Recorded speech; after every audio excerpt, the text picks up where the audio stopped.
नमस्कार, मैं हूं आपके साथ आशा सरमाल। आप देख रहे हैं रिपोर्टर में सबसे पहले आपको लिए चलेंगे कश्मीर, और कश्मीर से सनम एजाज हमें रिपोर्ट दे रहे हैं। क्या कुछ दिखा रहे हैं, देख लीजिए। देखिए, सियासत में न कोई दोस्त होता है न कोई दुश्मन होता है, ये पुरानी कहावत है। और इसी दोस्ती और दुश्मनी को भूलते हुए कश्मीर की सियासी जमातें एक पेज तो आई हैं, लेकिन आने वाले वक्त में किस तरह की रणनीति और राजनीति करते हैं, ये बहुत ही इंपॉर्टेंट सवाल है। क्योंकि मरकज से के साथ, सेंटर के साथ कन्फ्रंट्रेशन के बाद जम्मू कश्मीर की सियासी जमातें कितना दौड़ पाएंगी, ये बहुत ही इंपॉर्टेंट है, देखना पड़ेगा। बीजेपी जो कल कश्मीर में हुआ, जो इत्तेहाद हुआ, जो सब लोग एक पेज पे आए, तो कल जो कुछ भी हुआ उसका विरोध बीजेपी करेगी, क्योंकि बीजेपी को अपने सेंटिमेंट से, जम्मू में उनका कैडर है और जम्मू के लोगों के कुछ सेंटिमेंट्स भी हैं, उसका ख्याल भी रखना है। लेकिन कश्मीर में ओवरऑल कल के इस जो कुछ भी हुआ है, पॉलिटिकल डेवलपमेंट जो हुई है, अलायंस जो हुआ है, इसका ओवरऑल लोग जो है स्वागत ही करते हैं, वेलकम ही करते हैं। लेकिन फिर भी अभी तक जो कल लाहेअमल यूं कहें तो आगे की रणनीति क्या रहेगी इस अलायंस की, वो अभी साफ नहीं हुई है। और जब तक ना वो साफ होगी तब तक शक शुबात होंगे, लोग तरह तरह की बातें करेंगे, आरोप भी लगाते रहेंगे, कहेंगे कि ये सिर्फ कुर्सी के लिए बना हुआ है। लेकिन कहीं ना कहीं लोगों में आज भी सेंटिमेंट्स हैं 370 के, 35 के, तो उस हवाले से लोगों की नज़रें कल के इस सारे जो यूनाइटेड ग्रुप जो बना है उस पर हैं। और इसमें अब देखना यही होगा कि ये सियासी जमातें आगे की किस तरह से रणनीति बनाते हैं, किस तरह से दिल्ली पे, क्योंकि ये पार्लियामेंट से प्रस्ताव पास हुआ है, पार्लियामेंट का कानून बना है, तो इस कानून के विरोध में ये किस तरह इसको वापस लाने में, विरोध में नहीं बल्कि इसको वापस लाने में किस तरह की जो सियासत है वो करते हैं। और कुछ लोग ये भी मानते हैं कि बात लंबी और लंबी जा भी सकती है। चलिए, तो आपने देखा कि सनम का क्या कुछ कहना था, किस तरह से सूरत हाल जो है वो कश्मीर के अंदर बने हुए हैं। चलिए, अब आपको शहर श्रीनगर लिए चलते हैं। इरफान फाजिल ग्राउंड जीरो से हमें रिपोर्ट दे रहे हैं, देखिए।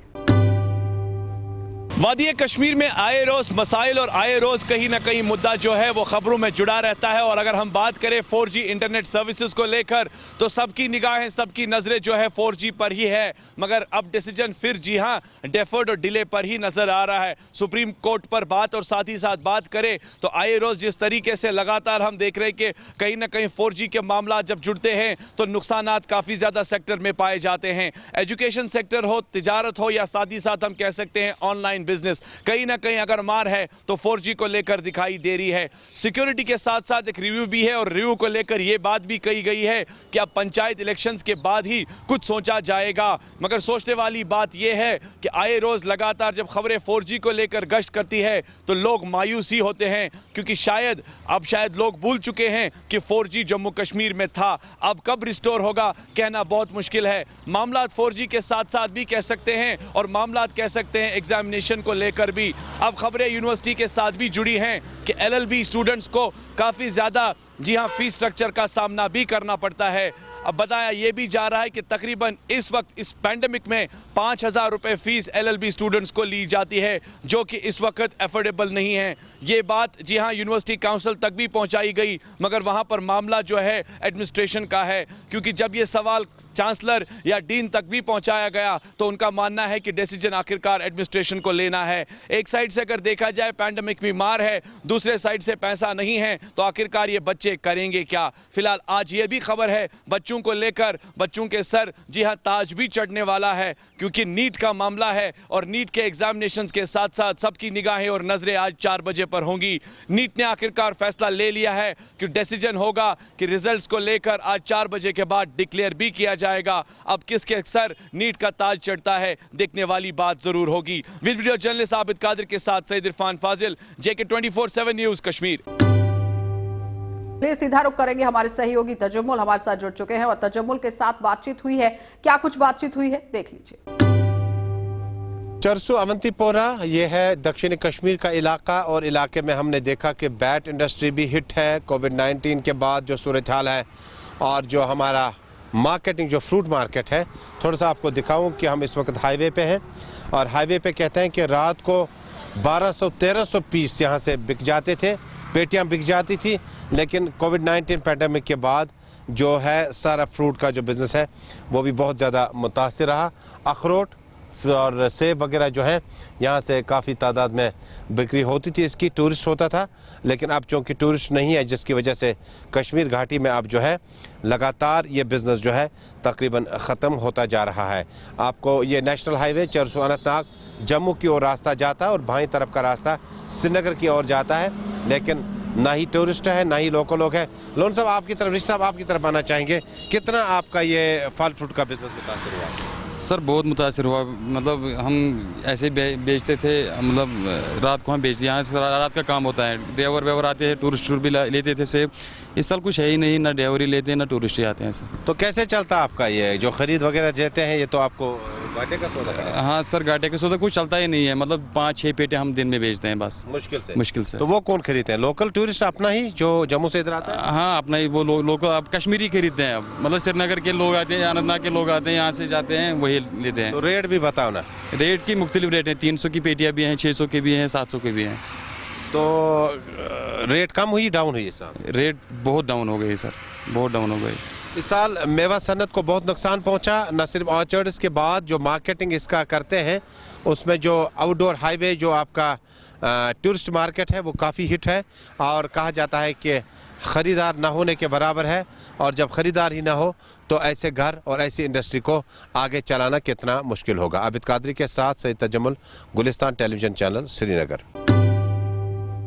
चलिए अब रुख कर लेते हैं बारामूला जिले का, क्योंकि बारामूला से भी इरशाद भट्ट हमें रिपोर्ट दे रहे हैं, जरा देख लीजिए। ये चिमनी जो है मैकेनिकल डिवीजन जो है प्राइवेट करती है इसको, कॉन्ट्रैक्टर को, और हमारे नॉलेज में ये है कि 2.5 से 3 साल से ये फंक्शनल है। और फिर जब हम लोगों ने इसको नोटिस लाया था डिप्टी कमिश्नर के नोटिस में और पोल्यूशन कंट्रोल बोर्ड के नोटिस में, फिर इसको क्लोज़ किया गया।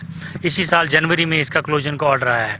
और उसके बाद कोरोना पीरियड होने के बाद भी ये चिमनी जो है फंक्शनल है, और इससे सबसे ज़्यादा हमें ये हेल्थ हैज़र्ड जो है, आपको पता ही है आज कोरोना की वजह से चेस्ट का कितना मसला है, और ये चिमनी का धुआं जो है हम रोज़ इनहेल कर रहे हैं, हमारे बच्चे इनहेल कर रहे हैं रिपीटेडली। हमने अभी रिसेंटली भी हम डीसी साहब के पास मिलने के लिए गए थे, उन्होंने बोला था मैं इसके लिए कमेटी जो है तशकीश करूंगा और वो इसका मुआयना करेगी क्या मसला है। उनकी नोटिस में भी हमने क्लोजर का ऑर्डर लाया, मगर अभी तक कोई रिजल्ट नहीं निकला। पेशेंट हैं, बुजुर्ग लोग हैं, तो ये लोकेट ऐसी जगह है, और इस लोकेशन में बाद में ऐसा कोई स्टेप लेना कोई भी डिपार्टमेंट का, ये बदकिस्मती है। ये मैं समझता हूँ ये एक साजिश है। वाली कश्मीर के ज़िले बारामूला की बात करें, बारामूला से तकरीबन 3 किलोमीटर के दूरी पे ये जो पंडित कॉलोनी है, वहाँ पे जो रिहायशी लोग रह रहे हैं, हालांकि उन लोगों को जो है कोरोना को मुश्किलातों का सामना करना पड़ रहा है। अगर जो वहाँ पे एक चुमनी है, यानी कि मैं आपको बता दे चलूँ, जो मैगडम प्लांट वहाँ पे है, उर्स दरा से वो वहाँ पे चल रहे हैं। अलबत्ता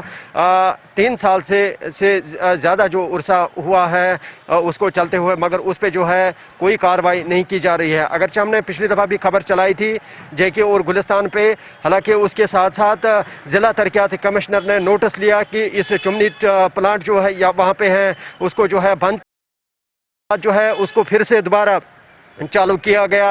हालांकि वहाँ के जो रिहाइश पजीर लोग रहे हैं, जो वहाँ पे आज हमने उन लोगों के साथ बात की, तो उनका यही कहना है यहाँ पे जो इस मैगडम प्लांट का जो धुआं है ये हमारे घरों में जो है पहुँच जाता है। हालांकि यहाँ के जो बच्चे हैं इनको जो है काफ़ी सारे मुश्किलातों का सामना करना पड़ रहा है। अगरचे ये लोग जो है बार बार इंतज़ामिया के पास जाते हैं, चाहे मुतल्लिका महकमा पोल्यूशन कंट्रोल बोर्ड की बात करें, चाहे हम जो मैकेनिकल डिपार्टमेंट है उनकी बात करें, या ठेकेदार साहिबान हैं उनके पास वो बार बार जाते हैं, मगर इस पे जो है कोई दिलचस्पी नहीं देते हैं। अगर हम आज की डेट की बात करें, आज यहाँ पे जो है जो नया ऑर्डर, आज से तकरीबन 10 दिन पहले जो नया ऑर्डर निकाला है ज़िला तरक्याती कमिश्नर ने, उसमें ये कहा गया now therefore is exercise of power visit to Jammu and Kashmir State Pollution Control Board section 33A of Water Prevention and Control of Pollution Act 1974 and section 31A of Air Prevention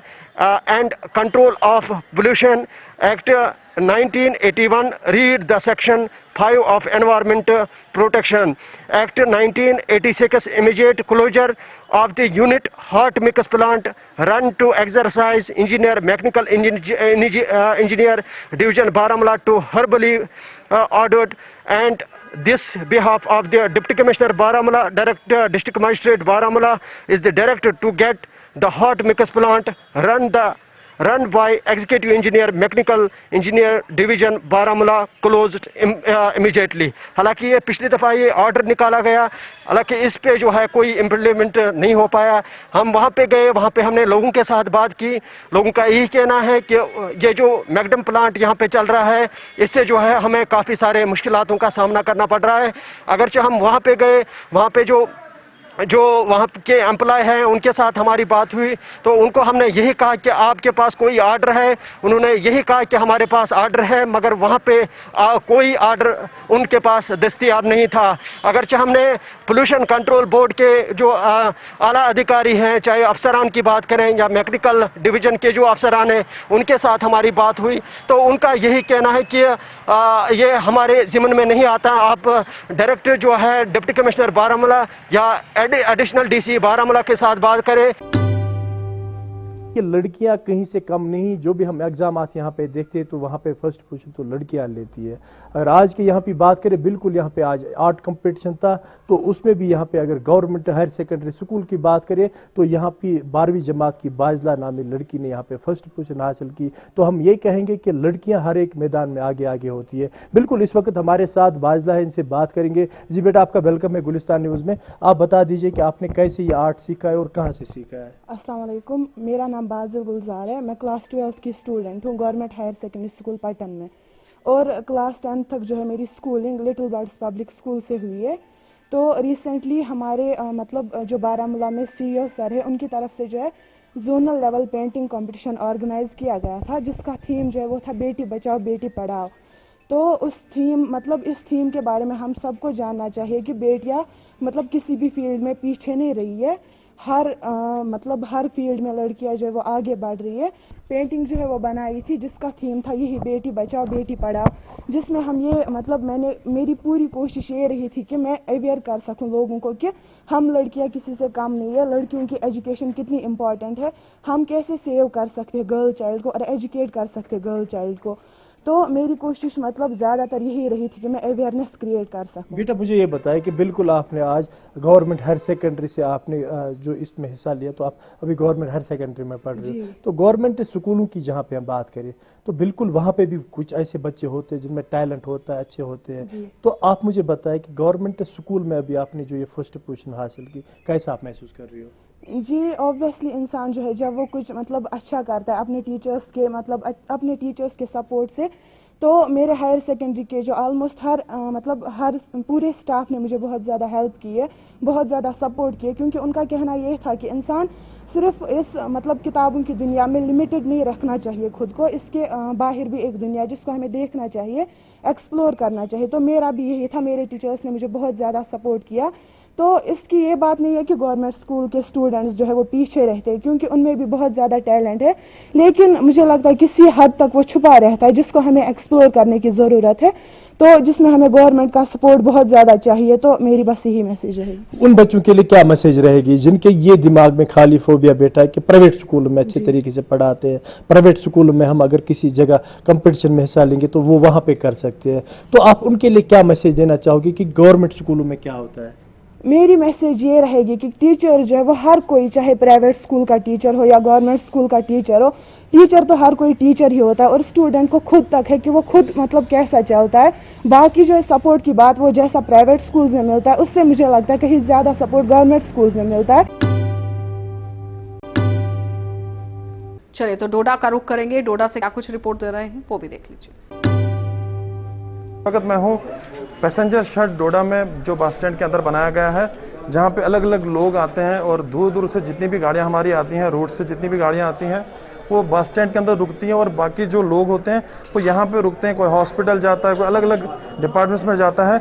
मगर इस passenger shade की जो condition है, आप देख सकते हैं visuals में किस तरह की कंडीशन बनी हुई है। मुझे लगता है लगभग 3 से 4 महीने यहाँ पे साफ सफाई कोई भी नहीं हुई है। एक तरफ से कोविड की महामारी भी चल रही है। हमारे साथ कुछ ड्राइवर्स लोग हैं, इनसे हम बात करेंगे किस तरह की परेशानी आ रही है पैसेंजर शेड के अंदर। सर क्या नाम है आपका? हदायतुल्लाह सर। हदायतुल्लाह, कब से इस तरह की परेशानी यहाँ पे आ रही है? सर यहाँ 1-1.5 महीने से कोई भी सफाई कर्मचारी नहीं आ रहा है। यहाँ पे बिल्कुल साफ सफाई का कोई भी ध्यान नहीं है। पैसेंजर शेड में लोग बैठे होते हैं, ऊपर से कोविड-19 की महामारी चल रही है सर, लेकिन सफाई बिल्कुल नहीं है सर। यहाँ पे 1-1.5 महीने से कोई भी कर्मचारी यहाँ पे नहीं आ रहा है। तो आपका ऑफिस भी यहाँ पे है, तो यहाँ पे कितनी लोग बहुत परेशान हैं सर। यहाँ बिल्कुल ऑफिस में भी बदबू आ रही है सर। यहाँ बैठने के लायक खड़ा होने की कोई जगह नहीं है यहाँ पे सर। और भी कुछ है सर? क्या नाम है आपका? सर मेरा नाम फारूक अहमद है।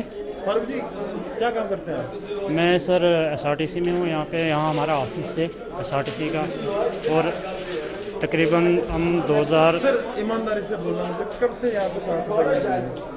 मुझे तो लग रहा है सालों का साल ही हो गया है इसको, सफाई को।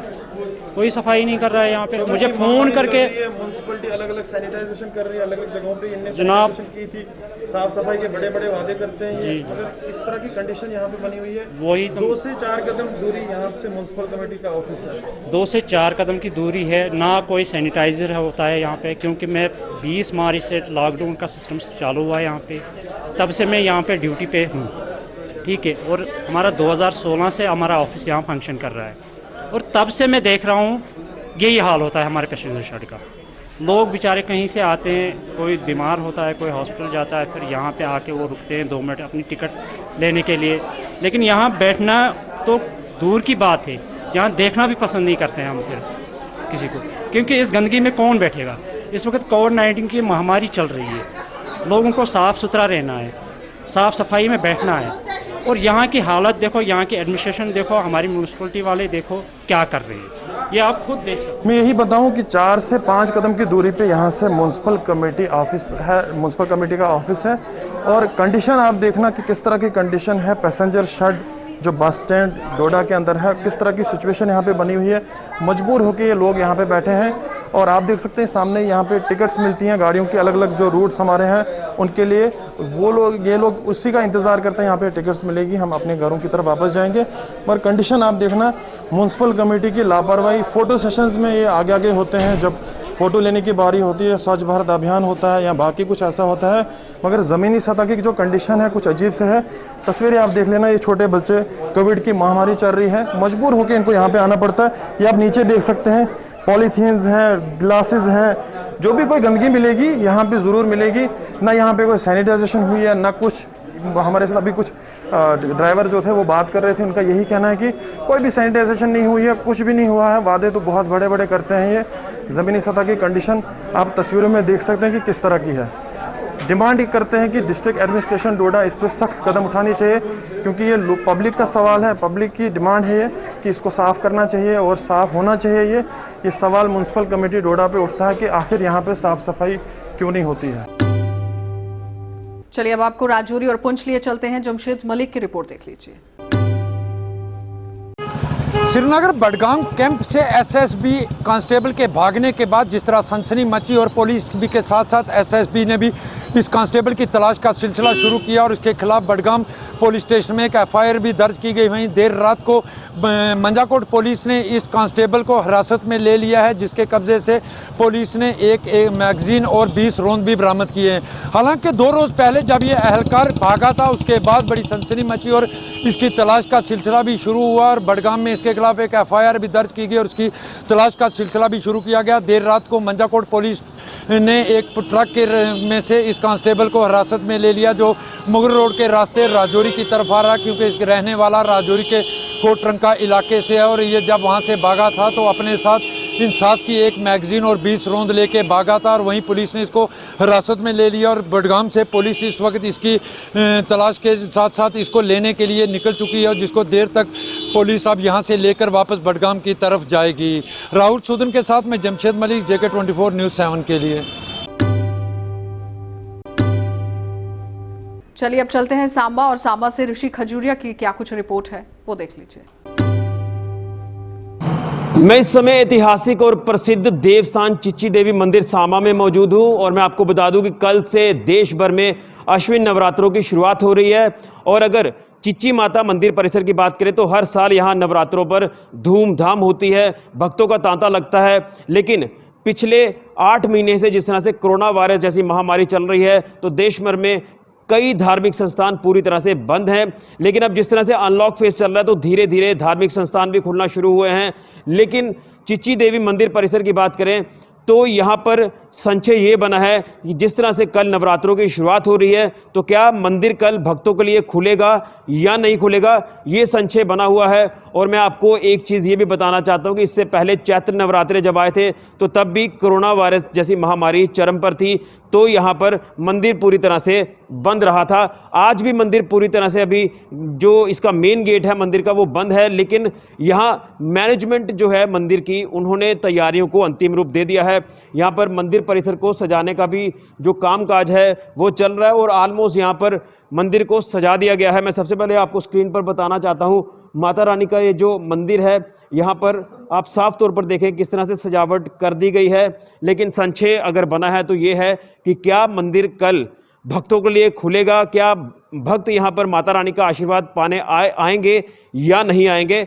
तो एक चीज़ इसमें मैं ये भी बताना चाहता हूँ कि ज़िला प्रशासन सांबा के आला अधिकारियों से भी हमने बात की है और उनका भी ये कहना है कि अब जो भी है ये मैनेजमेंट मंदिर कमेटी की जो है उन्होंने डिसाइड करना है कि क्या वो क्राउड को संभाल पाएंगे या नहीं संभाल पाएंगे। लेकिन मैनेजमेंट कमेटी का ये कहना है कि हम तो तैयार हैं मंदिर खोलने के लिए, लेकिन यहाँ पर पुलिस नफरी की ज़रूरत है। अगर नफरी आ जाती है तो मंदिर कपाट को खोल दिया जाएगा। लेकिन लगातार दोनों के बीच में ये कन्फ्यूज़न जो है ये बना हुआ है, चाहे मैनेजमेंट कमेटी की बात कर लें या फिर ज़िला प्रशासन सांबा के अधिकारियों की बात कर लें। लेकिन मैनेजमेंट का ये भी कहना है कि जिस तरह से डीसी साहब ने ऑर्डर जब जारी किया था मंदिर को बंद करने का, तो अगर वो रिटर्न में ऑर्डर देते हैं डीसी सांबा रोहित खजूरिया, तो मंदिर मैनेजमेंट द्वारा खोल दिया जाएगा। लेकिन संशय अभी भी लगातार बना हुआ है। तो पुजारी जी, कल से अश्विन नवरात्रों की शुरुआत हो रही है और लगातार पहले जो चैत्र नवरात्रे थे वो भी इसी कोरोना वायरस में निकल गए और कल से अश्विन नवरात्रे जिस तरह से शुरू हो रहे हैं तो वायरस अभी भी लगातार जारी है। लेकिन जो रिलैक्सेशन दी जा रही है कि कई धार्मिक संस्थान अब धीरे धीरे खुलना शुरू हुए हैं और जो भी ऑर्डर होगा मंदिरों को लेकर खुलने का वो एमएचए ने जारी करना है। तो जिला प्रशासन सांबा के बीच में और आपकी मैनेजमेंट कमेटी के बीच में क्या बात हुई है कल नवरात्रों को लेकर? जय चिच्ची देवी की कल से अश्विनी शुक्ल नवरात्रे प्रारंभ हो रहे हैं। पहले तो सभी भक्तजनों को शुभकामनाएं हैं। लेकिन अभी तक संशय ये है कि मैनेजमेंट कमेटी का कहना है कि जब तक डीसी सांबा हमें लिखित में नहीं दे तो तब तक हम नहीं खोलेंगे, क्योंकि अभी तक तो ना तो हमारे पास फोर्स है। पहले जैसे नवरात्रे होते थे तो नवरात्रों में फोर्स वगैरह आ जाती थी, मेडिकल स्टाफ आता था, लेकिन इस बार ऐसा कुछ भी नहीं हुआ है अभी तक। तो जब तक उनका कोई लिखित में नहीं आएगा तब तक खोलने के लिए राजी नहीं है मैनेजमेंट। तो क्या आपकी तरफ से तैयारियां पूरी कर ली गई हैं, सजावट वगैरह का काम पूरा कर लिया गया? हाँ, हमारी तरफ से सजावट पूरी है, सफाई अभियान कर लिया गया है, जो सैनिटाइजर वगैरह है वो कर दिया गया है। तो बाकी अब देखते हैं कि एडमिनिस्ट्रेशन सांबा क्या करते हैं। लेकिन आपको ये भी बताना होगा, जिस तरह से एमएचए ने गाइडलाइन जारी की है कि अब जो भी ऑर्डर होगा वो एमएचए ही रिलीज़ करेगी, किसी भी ज़िला प्रशासन को अब वो अधिकार नहीं रहे हैं। तो इसको लेकर क्या कहना है मैनेजमेंट कमेटी का, क्योंकि कहीं ना कहीं अब आपके ऊपर बात आ जाती है मैनेजमेंट पर कि वो खोल सकते हैं मंदिर को? मैनेजमेंट खोल तो सकती है, लेकिन फोर्स के लिए देखो जहाँ पे क्या होता है कि जब रश पड़ता है तो इतना ज़्यादा रश पड़ जाता है कि उसको संभालना मुश्किल हो जाता है। उसके लिए तो फोर्स की ज़रूरत है। जब तक फोर्स नहीं होगी तो तब तक हम ऐसे मंदिर कैसे खोल पाएंगे? यानी आपके कहने का मतलब है अगर रश पड़ेगा तो पता नहीं चलेगा कि हो सकता है कोई इसमें पॉजिटिव व्यक्ति ना हो। हाँ बिल्कुल जी, हो सकता है जब ज़्यादा रश पड़ जाए तो उसमें कोई पॉजिटिव आ जाए तो उसके लिए हमें भी प्रॉब्लम बन जाएगी। तो यानी अभी कहीं ना कहीं संशय बना हुआ है कि खुलेगा या नहीं खुलेगा, सुबह तक का इंतज़ार करना होगा। अभी सुबह तक का इंतज़ार करना पड़ेगा। तो आपकी तरफ से तैयारी पूरी है? हमारी तरफ से पूरी तैयारी की गई है। चलिए, तो कहीं ना कहीं संशय लगातार बना हुआ है। मैनेजमेंट का कहना है कि डीसी सांबा अगर लिख के देते हैं तो ये मंदिर खोल दिया जाएगा भक्तों के लिए कल पहले नवरात्रे पर, लेकिन अगर नहीं लिख कर दिया जाता तो ये मंदिर बंद रहेगा। मैनेजमेंट भी रिस्क नहीं लेना चाहती, हालांकि मैनेजमेंट के ऊपर पूरी तरह से बात आ जाती है कि वो मंदिर खोल सकते हैं। लेकिन दिक्कत यहाँ पर है कि अगर रश पड़ जाएगा लोगों का तो उसे किस तरह से संभाला जाएगा, क्योंकि पुलिस फोर्स की भी जो ज़रूरत है वो रहेगी। तो कहीं ना कहीं ना तो मैनेजमेंट रिस्क लेना चाहती है और ना ज़िला प्रशासन सांबा लिख कर देना चाहता है मैनेजमेंट कमेटी को। तो कहीं ना कहीं हो सकता है कि इस बार भी आपको मंदिर में आने की इजाज़त ना मिले चिच्ची देवी परिसर में। लेकिन जिस तरह से आपने चैत्र नवरात्रों में भी माता रानी के दर्शन कई टीवी चैनल्स के माध्यम से किए थे, हम भी अपने चैनल के माध्यम से आपको नवरात्रों में माता रानी के दर्शन ज़रूर करवाएंगे। चलिए अब चलते हैं जिला कठुआ, और कठुआ से भी सरबजीत हमें रिपोर्ट दे रहे हैं, देख लीजिए। पड़ोसी मुल्क पाकिस्तान अपनी नापाक हरकतों से बाज नहीं आ रहा और बीती रात भी कठुआ के हीरानगर सेक्टर में पाकिस्तान की ओर से ताबड़तोड़ फायरिंग वहां पर की गई, जिसमें एक व्यक्ति गंभीर रूप से घायल हो गया। बीएसएफ के जवानों ने घायल को उपचार के लिए गवर्नमेंट मेडिकल कॉलेज कठुआ लाया, जहां पर घायल की अवस्था जो है वो अभी स्थिर बताई जा रही है। आपको बता दें कि पाकिस्तान की ओर से मनियारी क्षेत्र जो सीमावर्ती इलाका है वहाँ पर भीषण फायरिंग की गई, छोटे और बड़े हथियारों का प्रयोग कर वहाँ पर फायरिंग की गई, जिसमें एक व्यक्ति गंभीर रूप से घायल हो गया। आपको बता दें कि पाकिस्तान की फायरिंग में जो मोटार शेल इस व्यक्ति के घर के बाहर गिरा था, जैसे ही ये व्यक्ति अपने घर से दरवाजे के पास पहुंचा तो एक और मोटार शेल वहां पर गिरा, जिसके स्प्लिंटर आके इसके मुंह पर लगे हैं, उसकी वजह से ये गंभीर रूप से घायल हो गया। शेलिंग के बीच ही बीएसएफ के जवानों ने घायल को उपचार के लिए गवर्नमेंट मेडिकल कॉलेज कठुआ लाया, जहां पर उसका उपचार अभी जारी है। लगातार पाकिस्तान इस तरह की हरकत में लगा रहता है, रिहायशी इलाकों को टारगेट कर रिहायशी इलाकों को निशाना बना पाकिस्तान फायरिंग करता है। पूरे इलाके में इस फायरिंग के बाद दहशत का माहौल है, तो कहीं ना कहीं लोगों का कहना है कि पाकिस्तान को एक बार मुंह तोड़ जवाब दिया जाए ताकि वो इस तरह की हिमाकत बार बार ना कर सके। आपको बता दें कि पाकिस्तान जब भी फायरिंग करता है उसके पीछे कोई ना कोई उसकी मंशा रहती है। हीरानगर सेक्टर की अगर बात करें तो कहीं ना कहीं घुसपैठ को के प्रयास को करने के लिए, घुसपैठ को सफल करने के लिए इस तरह के पाकिस्तान रेंजर्स उसको कवर फायर देते हैं और इस तरह की फायरिंग जो है वो पाकिस्तान की ओर से की जाती है, लेकिन बीएसएफ के अलर्ट जवान उनको मुंह तोड़ जवाब देने में पूरी तरह से सक्षम हैं। कठुआ से वीडियो जर्नलिस्ट कुलदीप चौधरी के साथ सरबजीत सिंह, JK 24/7 न्यूज़ के लिए। चलिए अब रुक करते हैं जिला उधमपुर का। सुमित हमें क्या कुछ जानकारी दे रहे हैं, देख लीजिए। विश्व के सबसे बड़े और सबसे मजबूत लोकतंत्र कहलाने वाले भारत की जो असली तस्वीर है वो ये है। ये जो तस्वीरें हैं जो भी अपनी टीवी स्क्रीन्स पर आप लोग देख रहे हैं, ये टीवी स्क्रीन्स आज केंद्र सरकार और प्रशासन पर बहुत बड़े सवालिया निशान खड़े कर रहे हैं। PHE विभाग के अस्थायी कर्मचारी लगभग 22 दिनों से आज सरकार से व जम्मू कश्मीर यूटी गवर्नमेंट से अपनी मांगों की गुहार लगाए हुए हैं कि सरकार है केवल मूर्ख दर्शक बनकर आंखें मूंदकर इन लोगों की तकलीफें और परेशानियां देख रही है।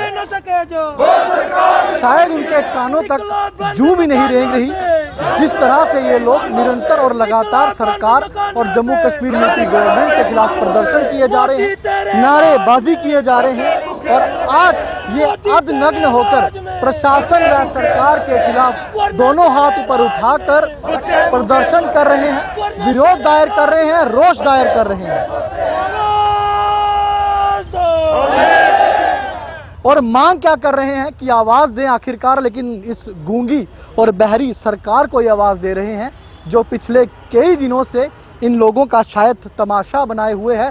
और ये कहना भी गलत नहीं होगा कि कहीं ना कहीं इन अस्थायी कर्मचारियों को प्रताड़ित भी किया जा रहा है।